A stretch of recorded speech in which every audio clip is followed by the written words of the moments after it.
Hello ವೀಕ್ಷಕರೇ, ಮಮತಾ ಫುಡೀಸ್ಗೆ ಸ್ವಾಗತ ಸುಸ್ವಾಗತ. ಇವತ್ತು ನಾವು ವೆಜ್ ಮೋಮೋಸ್ ವಿತ್ ಚಟ್ನಿ ಮಾಡೋದು ಹೆಂಗೆ ಅಂತ ಹೇಳ್ಬಿಟ್ಟು ನೋಡೋಣ. ಇದು ನಾವು ಹೊರಗಡೆ ಹೋದಾಗೆಲ್ಲ ಮಕ್ಕಳೆಲ್ಲ ಇದನ್ನು ಇಷ್ಟಪಟ್ಟು ಕೇಳಿ ತಿಂದಿರ್ತಾರಲ್ಲ, ಈ ಥರ ನಾವು ಮನೆಯಲ್ಲೇ ಮಾಡಿಕೊಂಡು ಬಿಸಿ ಬಿಸಿಯಾಗಿ ತಿಂತಾ ಇದ್ದರೆ ಎಲ್ಲರೂ ಇಷ್ಟದಿಂದ ತಿಂತಿದ್ರೆ ನಮಗೆ ತೃಪ್ತಿಯಾಗಿರುತ್ತಲ್ಲ. ತುಂಬ ಸುಲಭವಾಗಿ ಹೇಳ್ಕೊಡ್ತೀನಿ ನಾನು. ಟೇಸ್ಟ್ ಮತ್ತು ತುಂಬ ಚೆನ್ನಾಗಿರುತ್ತೆ. ಬನ್ನಿ ಹೆಂಗೆ ಮಾಡೋದಂತ ಹೇಳ್ಬಿಟ್ಟು ನೋಡೋಣ. Veg momos with chutney. First ಒಂದು ಕಡಾಯಿಗೆ 1 ಟೇಬಲ್ ಸ್ಪೂನು ಎಣ್ಣೆ ಹಾಕಿ ಅದಕ್ಕೆ ಕಟ್ ಮಾಡಿರೋಂಥ ಬೆಳ್ಳುಳ್ಳಿನ 1 ಟೀ ಸ್ಪೂನು, ಚಿಕ್ಕದಾಗಿ ಕಟ್ ಮಾಡಿರೋ 2 ಹಸಿಮೆಣಸಿನ್ಕಾಯಿ, ಈರುಳ್ಳಿನ 1 ಚಿಕ್ಕ ಸೈಜ್ ಈರುಳ್ಳಿ ಹಾಕ್ತಾಯಿದ್ದೀನಿ ನಾನು. ಹಾಕ್ಬಿಟ್ಟು ಸ್ವಲ್ಪ ಎಲ್ಲ ಫ್ರೈ ಮಾಡ್ಕೋಬೇಕು. ನೀವು ಹಸಿಮೆಣಸಿನ್ಕಾಯಿ ಮಕ್ಕಳು ಕೊಡುವಾಗ ಹಸಿಮೆಣಸಿನ್ಕಾಯಿನ ಸ್ಕಿಪ್ ಮಾಡ್ಕೋಬೋದು. ಹಾಕ್ಬಿಟ್ಟು ಅದನ್ನು ಲೈಟ್ ಗೋಲ್ಡನ್ ಬರೋವರೆಗೂ ಫ್ರೈ ಮಾಡ್ಕೋಬೇಕು ನಾವು.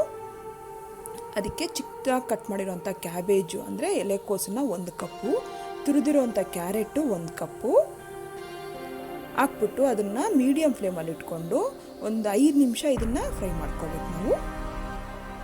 ನೋಡಿ ಈಗ ಆಗಿದೆಯಲ್ಲ, ಈ ಥರ ಸಾಫ್ಟಾಗಿ ಆಗುತ್ತೆ.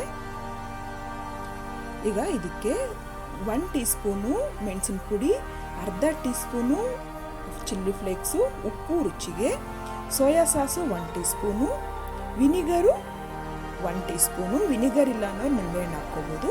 ಹಾಕ್ಬಿಟ್ಟು ಇದನ್ನೆಲ್ಲ ಮೀಡಿಯಮ್ ಫ್ಲೇಮಲ್ಲಿ ಇಟ್ಕೊಂಡು ಒಂದು 2 ರಿಂದ 3 ನಿಮಿಷ ಎಲ್ಲ ಮಿಕ್ಸ್ ಮಾಡ್ಕೋಬೇಕು. ನೋಡಿ ಆಗಿದೆಯಲ್ಲ, ಈಗ ಅದಕ್ಕೆ ಸ್ಪ್ರಿಂಗ್ ಆನಿಯನ್ಸ್ ನಾನು ಒಂದು ಸ್ವಲ್ಪ ಹಾಕ್ತಾಯಿದ್ದೀನಿ. ಇದ್ರೆ ಹಾಕಿ, ಇಲ್ಲ ಅಂದರೆ ಇದು ಸ್ಕಿಪ್ ಮಾಡ್ಕೋಬೋದು.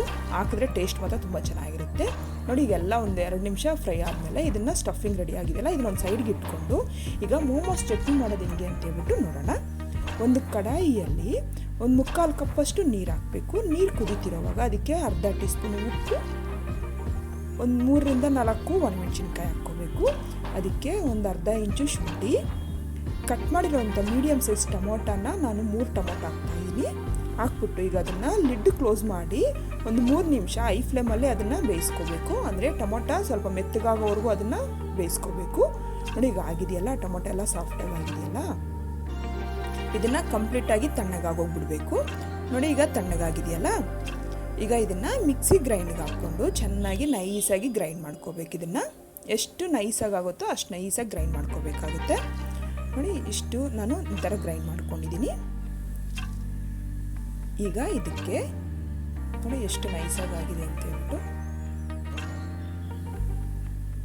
ಈಗ ಕಡಾಯಿಯಲ್ಲಿ 1 ಟೇಬಲ್ ಸ್ಪೂನ್ ಎಣ್ಣೆ ಹಾಕಿ ಅದಕ್ಕೆ 1 ಟೀ ಸ್ಪೂನು ಬೆಳ್ಳುಳ್ಳಿ ಕಟ್ ಮಾಡಿರೋದು ಹಾಕ್ಕೋಬೇಕು. ಈಗ ಒಂದು ಸ್ವಲ್ಪ ಹಸಿ ವಾಸನೆ ಹೋಗೋವರೆಗೂ ಇದನ್ನು ಫ್ರೈ ಮಾಡ್ಕೋಬೇಕು. 1 ಟೇಬಲ್ ಸ್ಪೂನು ಸ್ಪ್ರಿಂಗ್ ಆನಿಯನ್ಸ್ ಹಾಕ್ತಾಯಿದ್ದೀನಿ. ಇದ್ರೆ ಹಾಕಿ, ಇಲ್ಲಾಂದರೆ ಸ್ಕಿಪ್ ಮಾಡ್ಕೋಬೋದು. ಹಾಕಿದ್ರೆ ಚೆನ್ನಾಗಿರುತ್ತೆ ಅಂತ ಹೇಳ್ಬಿಟ್ಟು ಹೆಲ್ತ್ಗೂ ಒಳ್ಳೇದಲ್ವ, ಇದು ಹಾಕಿದ್ರೆ ಒಳ್ಳೆಯದು. ಹಾಕ್ಬಿಟ್ಟು ಈಗ ಅದನ್ನು ಒಂದು ಸ್ವಲ್ಪ ಫ್ರೈ ಮಾಡ್ಕೊಂಡು ಒಂದು 2 ನಿಮಿಷ ನಾವು ಟೊಮೊಟೊ ಪ್ಯೂರಿ ಅದು ಗ್ರೈಂಡ್ ಮಾಡ್ಕೊಂಡಿದ್ದೀವಲ್ವ ಚಟ್ನಿನ, ಅದನ್ನು ಹಾಕ್ಬಿಟ್ಟು ಸ್ವಲ್ಪ ಒಂದು 2 ರಿಂದ 3 ನಿಮಿಷ ಮೀಡಿಯಮ್ ಫ್ಲೇಮಲ್ಲಿ ಇಟ್ಕೊಂಡು ಅದನ್ನು ಕುದಿಯೋಕೆ ಬಿಡಬೇಕು.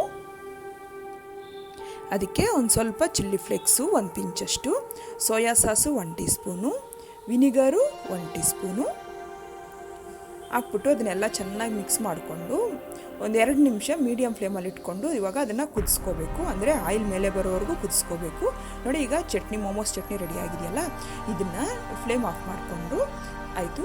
ಈಗ ಇದನ್ನು ನಾವು ಪಿಜ್ಜಾಗೆ ಈ ಚಟ್ನಿನ ನಾವು ಯೂಸ್ ಮಾಡ್ಕೋಬೋದು. ಆದರೆ ಪಿಜ್ಜಾಗೆ ಯೂಸ್ ಮಾಡೋವಾಗ ಸ್ವಲ್ಪ ಚಟ್ನಿನ ಸ್ವಲ್ಪ ಗಟ್ಟಿ ಮಾಡ್ಕೋಬೇಕು. ಪಿಜ್ಜಾಗೆ ಯೂಸ್ ಮಾಡ್ಕೋಬೋದು, ಬರ್ಗರ್ಗೆ, ನಮಗೆ ಸೈಡ್ ಡಿಶ್ಗೆಲ್ಲ ತುಂಬ ಚೆನ್ನಾಗಿರುತ್ತೆ. ಅಷ್ಟೇ ಆಗಿದೆ. ಈಗ ನಾನು ಸರ್ವಿಂಗ್ ಬೌಲ್ಗೆ ಸರ್ವ್ ಮಾಡ್ಕೊತಾ ಇದ್ದೀನಿ. ಇದು ಫ್ರಿಜ್ಜಲ್ಲಿ ಇಟ್ಕೊಂಡು ಒಂದು 3 ದಿವಸ ನಾವು ಸ್ಟೋರ್ ಮಾಡ್ಕೋಬೋದು. ಈಗ ಡೋಗೋಸ್ಕರ 1 ಕಪ್ಪು ಮೈದಾ ಹಿಟ್ಟು ಹಾಕ್ಕೊತಾ ಇದ್ದೀನಿ. ಅದಕ್ಕೆ ಒಂದು ಸ್ವಲ್ಪ ಉಪ್ಪು ಹಾಕ್ಬಿಟ್ಟು ಬೇಕಾದಷ್ಟು ನೀರು ಹಾಕ್ಬಿಟ್ಟು ಅದನ್ನು ಒಂದು ಸ್ವಲ್ಪ ಸಾಫ್ಟಾಗಿ ಹಿಟ್ಟು ಥರ ಮಾಡ್ಕೋಬೇಕು. ತುಂಬ ಸಾಫ್ಟಾಗಿ ಮಾಡ್ಕೋಬಾರ್ದು. ಈ ಥರ ಚಪಾತಿ ಹಿಟ್ಟು ಥರ ಮಾಡಿಕೊಂಡ್ರೆ ಒಂದು ಸ್ವಲ್ಪ ಗಟ್ಟಿ ಇದ್ದರೆ ಆಮೇಲೆ ಸ್ಮೂತ್ ಆಗುತ್ತಲ್ಲ. ಇವಾಗ ನೋಡಿ ಈ ಥರ ಸಾಫ್ಟಾಗಿ ಆದಮೇಲೆ ಇದನ್ನು ಒಂದು ಸ್ವಲ್ಪ ಎಣ್ಣೆ ಹಾಕ್ಬಿಟ್ಟು 1 ಟೀ ಸ್ಪೂನ್, ಒಂದು ಅರ್ಧ ಟೀ ಸ್ಪೂನ್ ಅಷ್ಟು ಎಣ್ಣೆ ಹಾಕ್ಬಿಟ್ಟು ಅದನ್ನು ಒಂದು 10 ನಿಮಿಷ ನೆನೆಯಕ್ಕೆ ಬಿಡಬೇಕು. ನೋಡಿ ಈಗ 10 ನಿಮಿಷ ಆಗಿದೆಯಲ್ಲ, 10 ನಿಮಿಷ ಆದಮೇಲೆ ಅದು ತುಂಬ ಸಾಫ್ಟಾಗಿ ತುಂಬ ಚೆನ್ನಾಗಾಗುತ್ತೆ. ನೋಡಿ ಈ ಥರ ಕೈಗೆಲ್ಲ ಅಂಟಲ್ಲ. ಮತ್ತೆ ಒಂದು 2 ರಿಂದ 3 ನಿಮಿಷ ಚೆನ್ನಾಗಿ ನಾದ್ಕೊಂಡು ಅದನ್ನು ಚಿಕ್ಕ ಚಿಕ್ಕ ಬಾಲಾಗಿ ಮಾಡ್ಕೋಬೇಕು, ದೊಡ್ಡದು ಮಾಡ್ಕೋಬಾರ್ದು. ಮಾಡ್ಕೊಂಬಿಟ್ಟು ಈಗ ಅದನ್ನು ಒಂದು ತಿನ್ನ ಶೀಟ್ ಅಂದರೆ ತೆಳ್ಳಕ್ಕೆ ನಾವು ಪ್ರೆಸ್ ಮಾಡ್ಕೋಬೇಕು. ಅದನ್ನು ತುಂಬ ದಪ್ಪ ಮಾಡ್ಕೋಬಾರ್ದು. ನೋಡಿ ಈ ಥರ ತೆಳ್ಳಕ್ಕಿದ್ರೆ ಚೆನ್ನಾಗಿರುತ್ತೆ.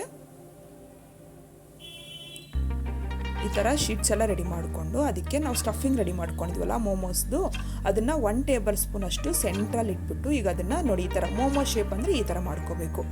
ಲೆಫ್ಟ್ ಹ್ಯಾಂಡಲ್ಲಿ ಇಟ್ಕೊಂಡು ಎಡಗೈಯಿಂದ ಬಲಗೈಗೆ ಈ ಥರ ಪ್ರೆಸ್ ಮಾಡ್ಕೊತಾ ಹೋಗಬೇಕು. ನೋಡಿ ಎಡಗೈಯಲ್ಲಿ ಇಟ್ಕೊಂಡು ಈ ಥರ ಬಲಗೈಯಿಂದ ಈ ಥರ ಪ್ರೆಸ್ ಮಾಡ್ಕೊಂಡು ಹೋದರೆ ಮೋಮೋ ಶೇಪು ತುಂಬ ಚೆನ್ನಾಗಾಗುತ್ತೆ. ನೋಡಿ ಈಗ ಇದು ಕಷ್ಟ ಆದರೆ ಇನ್ನೊಂದು ಶೇಪಲ್ಲಿ ತೋರಿಸ್ತಾ ಇದ್ದೀನಿ ನಾನು. ನೋಡಿ ಈ ಥರ ಸ್ಟಫಿಂಗ್ ಮಧ್ಯದಲ್ಲಿ ಇಟ್ಬಿಟ್ಟು ಆ ಎಡ್ಜಸ್ ಎಲ್ಲ ಸ್ವಲ್ಪ ನೀರಿಂದ ಒದ್ದೆ ಮಾಡಿ ಅದನ್ನು ಈ ಥರ ನೋಡಿ ಈ ಶೇಪಲ್ಲಿ ನಾವು ಫೋಲ್ಡ್ ಮಾಡಿಕೊಂಡು ಮಡಚ್ಕೊಂಡು ಈಗ ಅದನ್ನು ನೋಡಿ ಈ ಥರ ವಿಡಿಯೋಲ್ಲಿ ತೋರಿಸ್ತಾ ಇದ್ದೀನಲ್ಲ ಈ ಶೇಪಲ್ಲಾದರೂ ಮಾಡ್ಕೋಬೋದು. ನಾವು ಯಾವ ಶೇಪ್ ಇಷ್ಟ ಆಗುತ್ತೋ ಆ ಶೇಪ್ ಮಾಡ್ಕೋಬೋದು. ಈಗ ಅದು ಸ್ಟೀಮ್ಗೋಸ್ಕರ ನಾನು ಈ ಥರ ತೂತ್ ಪಾತ್ರೆ ತೊಗೊತಾ ಇದ್ದೀನಿ. ನಿಮ್ಮ ಹತ್ರ ಈ ಥರ ತೂತ್ ಪಾತ್ರೆ ಮಾಡೋಕ್ಕೆ ಇಷ್ಟ ಇಲ್ಲ, ಇಡ್ಲಿ ಪಾತ್ರೆಯಲ್ಲೂ ಮಾಡ್ಕೋಬೋದು, ತುಂಬ ಚೆನ್ನಾಗಾಗುತ್ತೆ. ನಾನು ಮೋಮೋಸ್ ಎಲ್ಲ ಇದರಲ್ಲಿ ಎಣ್ಣೆ ಸ್ಪ್ರೆಡ್ ಮಾಡಿ ಮೋಮೋಸ್ ಎಲ್ಲ ರೆಡಿ ಮಾಡ್ಕೊಂಡಿದ್ದೀವಲ್ಲ ಅದನ್ನು ಈ ಥರ ಅರೇಂಜ್ ಮಾಡಿಕೊಂಡು ಒಂದು ಪಾತ್ರೆಯಲ್ಲಿ ನೀರು ಕಾಯಕ್ಕೆ ಇಟ್ಬಿಟ್ಟು ನೀರು ಚೆನ್ನಾಗಿ ಮೊರಳಾದಮೇಲೆ ಮೋಮೋಸ್ನ ಅದ್ರ ಮೇಲೆ ಇಟ್ಬಿಟ್ಟು ಸ್ಟೀಮ್ ಕೊಡಬೇಕು ಒಂದು 10 ನಿಮಿಷ. ಇವಾಗ ಲಿಡ್ ಕ್ಲೋಸ್ ಮಾಡಿ ನಾನು ಒಂದು 10 ನಿಮಿಷ ಅದನ್ನು ಸ್ಟೀಮ್ ಕೊಡ್ತಾಯಿದ್ದೀನಿ. ನೋಡಿ 10 ನಿಮಿಷಕ್ಕೆ ತುಂಬ ಚೆನ್ನಾಗಾಗಿದೆಯಲ್ಲ, ಬೆಂದು ಬಿಡುತ್ತೆ 10 ನಿಮಿಷಕ್ಕೆಲ್ಲ, ತುಂಬ ಸಾಫ್ಟಾಗಿ ಆಗುತ್ತೆ. ನೋಡಿ ಆಗಿದೆ. ಈಗ ನಾನು ಇವಾಗ ಅದನ್ನು ಒಂದು ಸರ್ವಿಂಗ್ ಪ್ಲೇಟ್ಗೆ ಸರ್ವ್ ಮಾಡ್ಕೊತಾ ಇದ್ದೀನಿ ಅಷ್ಟೇ. ತುಂಬ ಚೆನ್ನಾಗಾಗಿದೆಯಲ್ಲ. ಇದು ಮೋಮೋಸು ಚಟ್ನಿ ಜೊತೆ ತಿಂತಿದ್ರೆ ತುಂಬ ಚೆನ್ನಾಗಿರುತ್ತೆ. ನೀವು ಮನೇಲಿ ಟ್ರೈ ಮಾಡಿ, ಮನೇಲಿ ಎಲ್ಲರಿಗೂ ಈ ಥರ ಮಾಡ್ಕೊಳ್ಳಿ, ತುಂಬ ಇಷ್ಟಪಡ್ತಾರೆ. ಇಷ್ಟ ಆದರೆ ಲೈಕ್ ಮಾಡಿ, ಶೇರ್ ಮಾಡಿ, ನನ್ನ ಚಾನಲ್ಗೆ ಸಬ್ಸ್ಕ್ರೈಬ್ ಮಾಡೋದು ಮಾತ್ರ ಮರಿಬೇಡಿ. Thank you.